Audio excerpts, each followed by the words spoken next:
हिंदू धर्म ग्रंथ में कामदेव को प्रेम और आकर्षण का देवता माना गया है। धर्म ग्रंथों में वर्णित कथाओं के अनुसार कामदेव भगवान विष्णु और देवी लक्ष्मी के पुत्र हैं। ऐसा माना जाता है कि कामदेव का विवाह देवी रति के साथ हुआ था, जो कामदेव की तरह ही प्रेम और आकर्षण की देवी मानी जाती है। परंतु कुछ कथाओं में कामदेव को स्वयं ब्रह्मा जी का पुत्र भी बताया गया है और इनका संबंध भगवान शिव से भी है। धर्म ग्रंथों में कामदेव का स्वरूप सुनहरे पंखों वाले एक सुंदर नवयुवक की तरह प्रदर्शित किया गया है, जिनके हाथ में धनुष और बाण है। इनकी सवारी तोते को बताया गया है। ये तोते के रथ पर मछली के चिन्ह वाले लाल ध्वज लगाकर विचरण करते हैं। परंतु कामदेव को कुछ शास्त्रों में हाथी पर बैठे हुए भी बताया गया है। कहते हैं कि भगवान शंकर ने अपने तीसरे नेत्र से कामदेव को भस्म कर दिया था। उसके बाद उनके अगले जन्म में उनकी पत्नी रति के साथ कामदेव का पुनः मिलन हुआ। तो आइए जानते हैं कामदेव और देवी रति की प्रेम कथा। कामदेव की उत्पत्ति। पौराणिक कथाओं के अनुसार एक समय ब्रह्मा जी सृष्टि के विस्तार की कामना से ध्यानमग्न थे।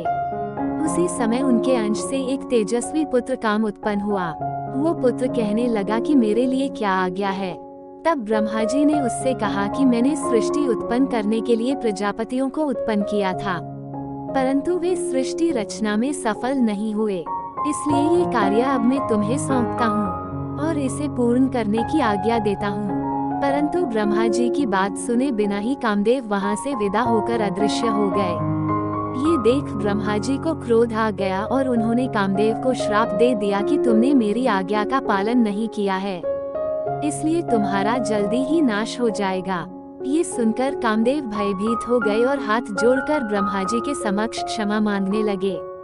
यहाँ बसते हैं कामदेव। काफी देर तक कामदेव के लगातार विनती करने पर ब्रह्मा जी प्रसन्न हुए और उन्होंने कामदेव को रहने के लिए 12 स्थान दिए। उन्होंने कहा कि हे कामदेव देव, तुम्हारा निवास स्थान स्त्रियों के कटाक्ष, उसके केश राशि, उसकी जंघा, वक्ष, नाभि, जंघमूल, अधर, कोयल की कूक, चांदनी, वर्षाकाल, चैत्र और वैशाख महीना होगा। इसके बाद ब्रह्मा जी ने कामदेव को पुष्प का धनुष और मारण, स्तंभन, जरिम्भन, शोषण तथा उन्मादन नाम के 5 बाण दिए। वह धनुष मिठास से भरे गन्ने का बना हुआ था, जिसमें मधुमक्खियों के शहद की रस्सी लगी थी। उनके धनुष का बाण अशोक के पेड़ के महकते फूलों के अलावा सफेद, नीले कमल, चमेली और आम के पेड़ पर लगने वाले फूलों से बने हुए थे। आप पढ़ रहे हैं कामदेव और रति की पौराणिक प्रेम कथा।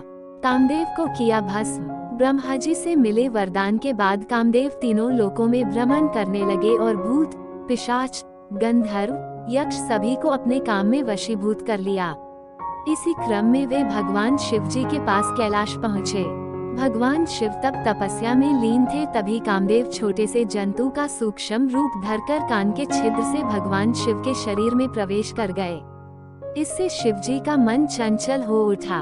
उसके बाद भगवान शिव ने ध्यान योग से देखा कि उनके शरीर में कामदेव प्रवेश कर गया है।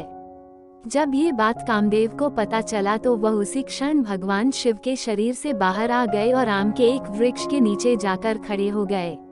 फिर उन्होंने शिव जी पर अपन मोहन नामक बाण छोड़ा, जो शिव जी के हृदय पर जाकर लगा। इससे शिव जी क्रोधित हो उठे और उन्होंने कामदेव को अपने तीसरे नेत्र की ज्वाला से भस्म कर दिया। देवी रति की तपस्या। जब ये बात कामदेव की पत्नी रति को पता चली तो वो विलाप करती वहां आ पहुंची। तभी आकाशवाणी हुई, जिसमें रति को विलाप न करने और भगवान शिव की आराधना करने को कहा गया। आकाशवाणी सुनकर रति ने श्रद्धापूर्वक भगवान शंकर की प्रार्थना की। रति की प्रार्थना से प्रसन्न हो शिवजी ने कहा कि कामदेव ने मेरे मन को विचलित किया था, इसलिए मैंने इन्हें भस्म कर दिया। अब अगर ये अनंत रूप में महाकाल वन में जाकर शिवलिंग की आराधना करेंगे तो इनका उद्धार होगा। उसके पश्चात कामदेव भगवान शंकर के आदेशानुसार महाकाल वन चले गए और उन्होंने पूर्ण भक्तिभाव से शिवलिंग स्थापना की और फिर घोर तपस्या करने लगे। कुछ समय बाद कामदेव की तपस्या से प्रसन्न होकर शिवजी ने कहा कि तुम अनंत शरीर के बिना रहकर भी सारे कार्य करने में समर्थ रहोगे और द्वापर युग में कृष्ण अवतार के समय तुम रुक्मणी के गर्भ से जन्म लोगे और तुम्हारा नाम प्रद्युम्न होगा।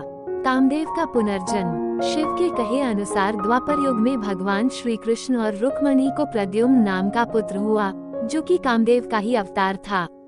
परंतु जन्म के पश्चात श्री कृष्ण से दुश्मनी के चलते राक्षस शंभरासुर ने प्रद्युम्न का अपहरण कर लिया और उसे समुद्र में फेंक दिया। उस शिशु को एक मछली ने निगल लिया और वो मछली मछुआरों द्वारा पकड़ी जाने के बाद शंभरासुर के रसोई घर में ही पहुंच गई। जब ये बात देवी रति को मालूम हुआ तो वह रसोई में काम करने वाली मायावती नाम की एक स्त्री का रूप धारण करके रसोई घर में पहुंच गई। वहां आई मछली को उसने ही काटा और उसमें से निकले बच्चे को मां के समान पाला पोसा। जब वो बच्चा युवा हुआ तो उसे पूर्व जन्म की सारी बातें याद दिलाई। इतना ही नहीं, सारी कलाएं भी सिखाई। तब प्रद्युम्न ने